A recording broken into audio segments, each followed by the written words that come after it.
Mona, before we talk politics, the future of Egypt, go ahead and just express your thrilling feelings right now. All of us who know you, I just want to hear what you have to say. I'm ecstatic, Wolf. I mean, I was on a radio show this morning when the news came through, and one of my friends called me from Boston, and he was just crying. He was just saying, Mona, he's gone, Mona, he's gone. And I'm going to start crying now, just remembering it.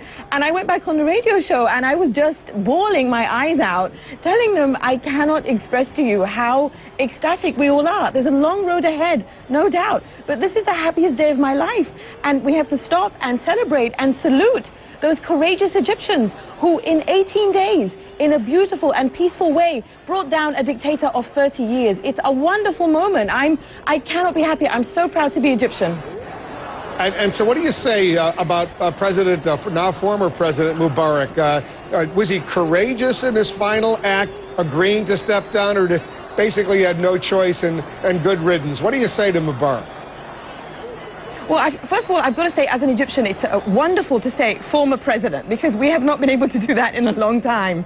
I think when push came to shove, the armed forces, and I got to say the Egyptian armed forces, I mean, I'm sure they have great relationships with their American equivalent, but this is the Egyptian armed forces coming through for the Egyptian people with no outside help whatsoever, basically realizing that it was a case of Egypt on one side and Hosni Mubarak on the other side, and they chose the right side. They did the right thing. I think Hosni Mubarak was trying to dig in his heels. It showed just how out of touch he was with what was happening in the country, because the more stubborn he became, the more people poured out into the streets of Egypt in their hundreds of thousands. So I don't think he was courageous. I think that he would have been courageous if at the very beginning, when he realized the people's will was for freedom, he would have said, I also choose Egypt rather than myself. But up until the last moment yesterday, he kept talking about himself and not Egypt. So I think the armed forces, you know, all Egyptians recognize the armed forces today chose Egypt. Let me ask you what I asked Mohammed El-Baradei, Mona. What do you want to hear the President of the United States say? He's going to be speaking to the American people in about an hour from the White House. I want to hear President Obama say, I salute the Egyptian people for showing the world that they have led a peaceful revolution that is an example to everyone.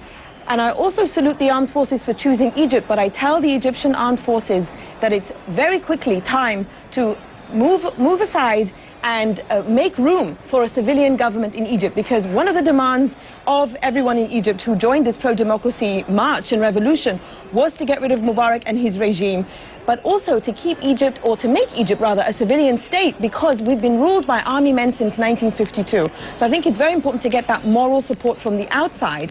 And I also want, you know, I want everyone in the United States and across the world to recognize what a turning point this is, in how peaceful it was.